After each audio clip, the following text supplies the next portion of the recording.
પુનઃસ્થાનની યાત્રાને યાદ કરીને ભારતીય સંસ્કૃતિનું ગૌરવ ફરી વખત શ્રી મોદી સાહેબની પ્રેરણાથી વિશ્વભરમાં ઝળક્યું છે। તેમના નેતૃત્વમાં ધર્મ, આસ્થા અને સનાતન સંસ્કૃતિનું રક્ષણ તથા વિરાસતોનું ગૌરવ થઈ રહ્યું છે।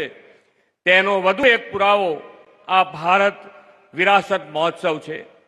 આદરણીય શ્રી નરેન્દ્રભાઈ મોદીની વિઝનરી લીડરશિપમાં કેન્દ્ર સરકારે જ્ઞાન ભારતમ મિશન લોન્ચ કરીને લાખો પ્રાચીન પાંડુલિપિઓનું ડિજિટલાઇઝેશન અને સંરક્ષણનું મહાન કાર્ય કર્યું છે। પ્રાકૃત અને પાલીમાં કોતરાયેલું જૈન સાહિત્ય ગહન વિચારોનો ખજાનો ધરાવે છે।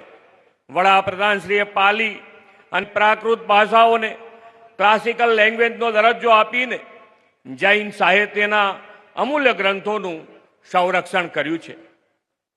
એટલું જ નહીં, તેમની પ્રેરણાથી સંસદના પ્રવેશ દ્વાર પર સમેત શિખરનું ચિત્રણ હોય કે વિદેશની ધરતી પરથી પ્રાચીન તીર્થંકરોની મૂર્તિઓ દેશમાં પરત લાવવાની વાત હોય, આવી અનેક સફળતાઓથી તેમણે જૈન દર્શન ઉજાગર કર્યું છે।